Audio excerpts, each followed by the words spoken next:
भक्ति का दुख दूर करने के लिए नारद जी का उद्योग।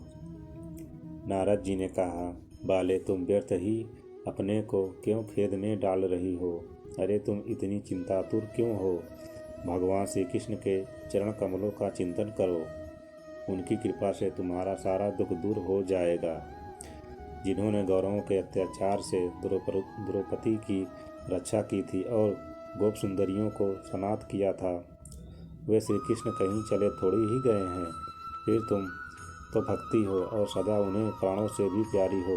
तुम्हारे बुलाने पर तो भगवान नीचों के घरों में भी चले जाते हैं। सत्य, त्रेता और द्वापर, इन 3 युगों में ज्ञान और वैराग्य मुक्ति के साधन थे, किंतु कलयुग में तो केवल भक्ति ही मोक्ष की प्राप्ति कराने वाली है। यह सोचकर ही परमानंद चित्त मूर्ति ज्ञान स्वरूप श्री हरि अपने सत्य रूप से तुम्हें रचा है। तुम साक्षात श्री कृष्ण चंद्र की प्रिया और परम सुंदरी हो। एक बार जब तुमने हाथ जोड़कर पूछा था कि मैं क्या करूं, तब भगवान ने तुम्हें यही आज्ञा दी थी कि मेरे भक्तों का पोषण करो। तुमने भगवान की वह आज्ञा स्वीकार कर ली। इससे तुम पर श्री हरि और प्रसन्न हुए और तुम्हारी सेवा करने के लिए मुक्ति को तुम्हें दासी के रूप में दे दिया और इन ज्ञान वैराग्य को पुत्रों के रूप में। तुम अपने साक्षात स्वरूप से वैकुंठ धाम में ही भक्तों का पोषण करती हो। भूलोक में तो तुमने उनकी पुष्टि के लिए केवल छाया रूप धारण कर रखा है। तब तुम मुक्ति, ज्ञान और वैराग्य को साथ लिए पृथ्वी तल पर आई और सत्य युग से द्वापर पर्यंत बड़े आनंद से रही। कलयुग में तुम्हारी दासी मुक्ति पाखंड रूप रोग से पीड़ित होकर क्षीण होने लगी थी, इसलिए वह तो तुरंत ही तुम्हारी आज्ञा से वैकुंठ को चली गई। इस लोक में भी तुम्हारे स्मरण करने से ही वह आती है और फिर चली जाती है, किंतु इन ज्ञान वैराग्य को तुमने पुत्र मानकर अपने पास ही रखा छोड़ा है। फिर भी कलयुग में इनकी उपेक्षा होने के कारण तुम्हारे ये पुत्र उत्साहहीन और वृद्ध हो गए हैं। फिर भी तुम चिंता ना करो, मैं इनके नवजीवन का उपाय सोचता हूँ। सुमुखी कली के समान कोई भी युग नहीं है। इस युग में मैं तुम्हें घर घर में प्रत्येक पुरुष के हृदय में स्थापित कर दूंगा। देखो, अन्य सब धर्मों को दबाकर और भक्ति विस्मय महोत्सव को आगे रखकर यदि मैंने लोक में तुम्हारा प्रचार ना किया तो मैं श्रीहरि दास नहीं। इस कलयुग में जो जीव तुमसे युक्ति होंगे, वे पापी होने पर भी बेखट के भगवान श्री कृष्ण के अभय धाम को प्राप्त होंगे। जिनके हृदय में निरंतर प्रेम रूपिणी भक्ति निवास करती है, वे शुद्धांतकरण पुरुष स्वप्न में भी यमराज को नहीं देखते।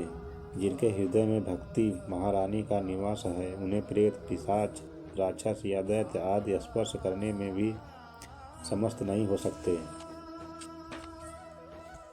तप, वेदांत ज्ञान और कर्म आदि किसी भी साधन से भगवान वश में नहीं किए जा सकते। वे केवल भक्ति से ही वशीभूत होते हैं। इसमें श्री गोपी जन प्रमाण हैं। मनुष्यों का सहस्त्र जन्म के पुण्य प्रताप से भक्ति अनुराग होता है। कलयुग में केवल भक्ति ही सार है। भक्ति से तो साक्षात श्री कृष्णचंद्र सामने उपस्थित हो जाते हैं। जो लोग भक्ति से द्रोह करते हैं, वे तीनों लोकों में दुख ही दुख पाते हैं। पूर्व काल में भक्त का तिरस्कार करने वाले दुर्वासा ऋषि को बड़ा कष्ट उठाना पड़ा था। बस व्रत, तीर्थ, योग, यज्ञ और ज्ञान चर्चा आदि बहुत से साधनों की कोई आवश्यकता नहीं है। एकमात्र भक्ति ही मुक्ति देने वाली है। सूत जी कहते हैं, इस प्रकार नारद जी के निर्णय किए हुए अपने महात्म्य को सुनकर भक्ति से के सारे अंग पुष्ट हो गए और वे उनसे कहने लगी। भक्ति ने कहा, नारद जी, आप धन्य हैं। आपकी मुझमें निश्चल प्रीति है। मैं सदा आपके हृदय में रहूंगी, कभी आपको छोड़कर नहीं जाऊंगी। साधो, आप बड़े कृपालु हैं। अपने क्षण भर में ही मेरा सारा दुख दूर कर दिया, किंतु अभी मेरे पुत्रों में चेतना नहीं आई है। आप इन्हें शीघ्र ही सचेत कर दीजिए, जगा दीजिए। सूत जी कहते हैं, भक्ति के ये वचन सुनकर नारद जी को बड़ा करुणा आई और वे उन्हें हाथ से हिला डुलाकर जगाने लगे। फिर उनके कान के पास मुंह लगाकर जोर से कहा, ओ ज्ञान जल्दी जाग उठो, ओ वैराग जल्दी जाग उठो। फिर उन्होंने वेद ध्वनि, वेदांत घोष और बार बार गीता पाठ करके उन्हें जगाया। इससे वे जैसे तैसे बहुत जोर लगाकर उठे, किंतु आलस्य के कारण वे दोनों जगाई लेते हुए नेत्र उखाड़ कर देख भी नहीं सके। उनके बाल बगुलों की तरह सफ़ेद हो गए थे। उनके अंग प्रायः सूखे काठ के समान निस्तेज और कठोर हो गए थे। इस प्रकार भूख प्यास से मरे अत्यंत दुर्लभ होने के कारण उन्हें फिर सोते देख नारद जी को बड़ा चिंता हुई और वे सोचने लगे, अब मुझे क्या करना चाहिए। इनकी यह नींद और इससे भी बढ़कर इनकी वृद्ध अवस्था कैसे दूर हो। शौनक जी इस प्रकार चिंता करते करते वे भगवान का स्मरण करने लगे। उसी समय यह आकाशवाणी हुई कि सुने, खेद मत करो, तुम्हारा यह उद्योग निस्संदेह सफल होगा। देवर्षि, इसके लिए तुम एक सत्कर्म करो। वह कर्म तुम्हें संत शिरोमणि महानुभाव बताएंगे। उस सत्कर्म का अनुष्ठान करते ही क्षण भर में इनकी नींद और वृद्ध अवस्था चली जाएगी तथा सर्वत्र भक्ति का प्रसार होगा। यह आकाशवाणी वहाँ सभी को साफ साफ सुनाई दी। इससे नारद जी को बड़ा विस्मय हुआ और वे कहने लगे, मुझे तो इसका कुछ आशय समझने में नहीं आया। नारद जी बोले, इस आकाशवाणी ने गुप्त रूप में बात कही है। यह नहीं बताया कि वह कौन सा साधन किया जाए जिससे इनका कार्य सिद्ध हो। वे संत ना जाने कहाँ मिलेंगे और किस प्रकार उस साधन को बताएंगे। अब आकाशवाणी ने जो कुछ कहा उसके अनुसार मुझे क्या करना चाहिए।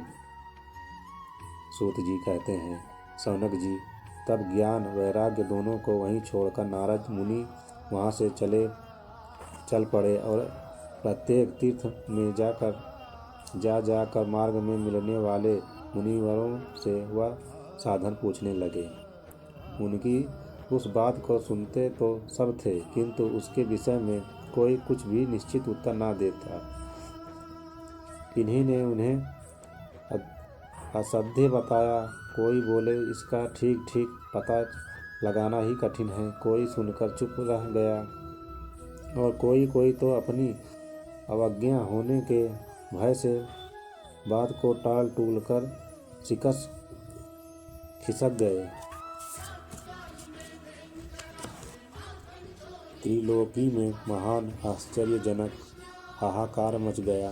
लोग आपस में कानाफूसी करने लगे।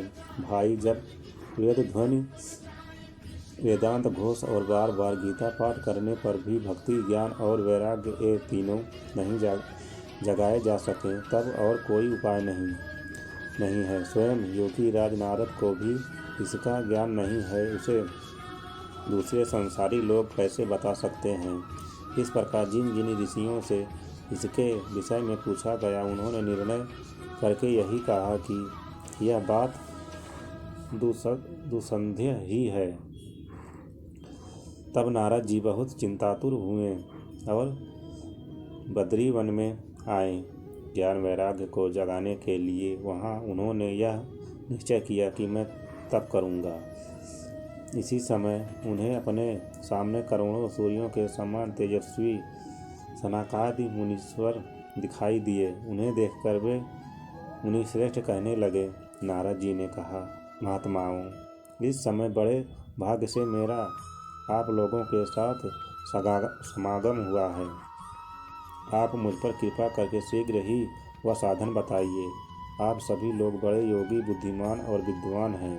आप देखने में 5-5 वर्ष के बालक से जान पड़ते हैं, किंतु हैं पूर्वजों के पूर्वज। आप लोग सदा वैकुंठ में निवास करते हैं, निरंतर हरि कीर्तन में तत्पर रहते हैं। भगवान की लीला वृत्त का स्वासादन कर सदा उसी में उन्मत्त रहते हैं और एकमात्र भागवत कथा ही आपके जीवन का आधार है। हरि शरणम, भगवान ही हमारे रक्षक हैं। यह वाक्य मंत्र सर्वदा आपके मुख में रहता है। इसी से काल प्रेरित वृद्धावस्था भी आपको बाधा नहीं पहुंचा सकती। पूर्व काल में आपके गुरुभंग मात्र से भगवान विष्णु के द्वारपाल जय और विजय तुरंत पृथ्वी पर गिर गए थे और फिर आपकी ही कृपा से वे पुनः वैकुंठ लोक पहुँच गए। धन्य है, इस समय आपका दर्शन बड़े सौभाग्य से ही हुआ है। मैं बहुत दीन हूँ और आप लोग स्वभाव से ही दयालु हैं, इसलिए मुझ पर आपको अवश्य कृपा करनी चाहिए। बताइए, आकाशवाणी ने जिसके विषय में कहा है वह कौन सा साधन है और मुझे किस प्रकार उसका अनुष्ठान करना चाहिए। आप इसका विस्तार से वर्णन कीजिए। भक्ति, ज्ञान और वैराग्य को किस प्रकार सुख मिल सकता है और किस तरह इनकी प्रेम पूर्वक सब वर्णों में प्रतिष्ठा की जा सकती है। सनकादि ने कहा, देवर्षि, आप चिंता न करें, मन में प्रसन्न हों। उनके उद्धार का एक सरल उपाय पहले से ही विद्यमान है। नारद जी, आप धन्य हैं। आप विरक्तों के शिरोमणि हैं, श्री कृष्ण दासों के स्वसात पथ प्रदर्शक एवं भक्ति योग के भास्कर हैं। आप भक्ति के लिए जो उद्योग कर रहे हैं, यह आपके लिए कोई आश्चर्य की बात नहीं समझनी चाहिए। भगवान के भक्त के लिए तो भक्ति की सम्यक स्थापना करना सदा उचित ही है। ऋषियों ने संसार में अनेकों मार्ग प्रकट किए हैं, किंतु वे सभी कष्ट साध्य हैं और परिणाम में प्रायः स्वर्ग की ही प्राप्ति कराने वाले हैं। अभी तक भगवान की प्राप्ति कराने वाला मार्ग तो गुप्त ही रहा है। उसका उपदेश करने वाला पुरुष प्रायः भाग्य से ही मिलता है। उसका आकाशवाणी ने जिस सत्कर्म का संकेत किया है उसे हम बतलाते हैं। आप प्रसन्न और समाचित होकर सुनिए। नारद जी, द्रव्य यज्ञ, तपो यज्ञ, योग यज्ञ और स्वाध्याय रूप में ज्ञान यज्ञ से ये सब तो स्वर्गादि की प्राप्ति कराने वाले कर्म ही और संकेत करते हैं। पंडितों ने ज्ञान यज्ञ को ही सत्कर्म मुक्तिदायक कर्म का सूचक माना है और श्रीमद् भागवत पारायण का है, जिसका गान सुखादि महानुभावों ने किया है। उसके बाद सुनने से ही भक्ति, ज्ञान और वैराग्य को बड़ा बल मिलेगा। इससे ज्ञान वैराग्य कष्ट मिट जाएगा और भक्ति को आनंद मिलेगा। सिंह की गर्जना सुनकर जैसे भेड़िया भाग जाते हैं, उसी प्रकार श्रीमद् भागवत की धुन से ही कलयुग के सारे दोष नष्ट हो जाएंगे। तब प्रेम रस प्रवाहित करने वाली भक्ति, ज्ञान और वैराग्य को साथ लेकर प्रत्येक घर और व्यक्ति के हृदय में पीड़ा करेगी। नारद जी ने कहा, मैंने वेद वेदांत की ध्वनि और गीता पाठ करके उन्हें बहुत जगाया, किंतु फिर भी भक्ति, ज्ञान और वैराग्य ये तीनों नहीं जागे। ऐसी स्थिति में श्रीमद् भागवत सुनाने से वे कैसे जागेंगे? क्योंकि उस कथा के प्रत्येक श्लोक और प्रत्येक पद में वेदों का ही तो सारांश है। आप लोग स्थल हैं तथा आपका दर्शन कभी व्यर्थ नहीं होता, इसलिए मेरा यह संदेह दूर कर दीजिए।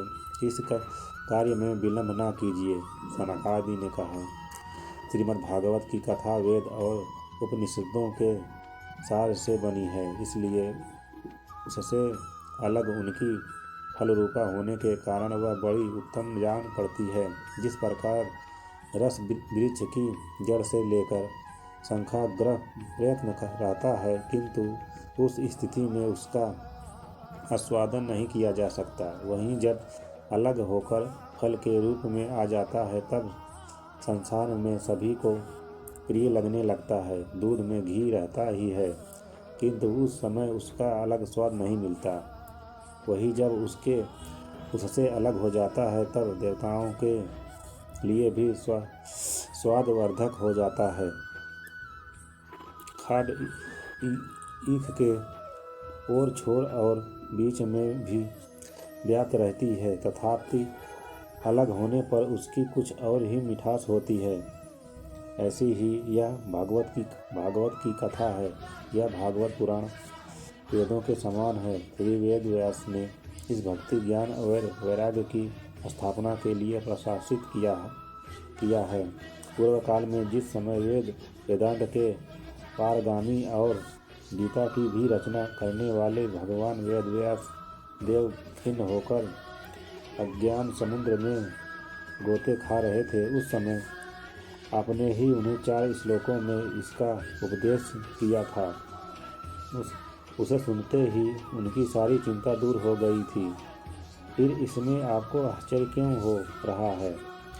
जो आप हमसे प्रश्न कर रहे हैं, आपको उन्हें शोक और दुख का विनाश करने वाला श्रीमद् भागवत पुराण ही सुनाना चाहिए। नारद जी ने कहा, महानुभावों, आपका दर्शन जीव के संपूर्ण पापों को तत्काल नष्ट कर देता है और जो संसार दुख रूप दवानल से तपे हुए हैं उन पर शीघ्र ही शांति की वर्षा करता है। आप निरंतर शेष जी के सहस्त्र मुखों से गाए हुए भागवत कथा मृत का ही पान करते रहते हैं। मैं प्रेम लक्षणा भक्ति का प्रकाश करने के उद्देश्य से आपकी शरण लेता हूँ। जब आप अपने को जन्मों के सच्चित पुण्य पूजय का उदय होने से मनुष्य को सत्संग मिलता है, तब वह उसके अज्ञान जनित मोह और मंद रूप अंधकार का नाश करके विवेक उदय होता है।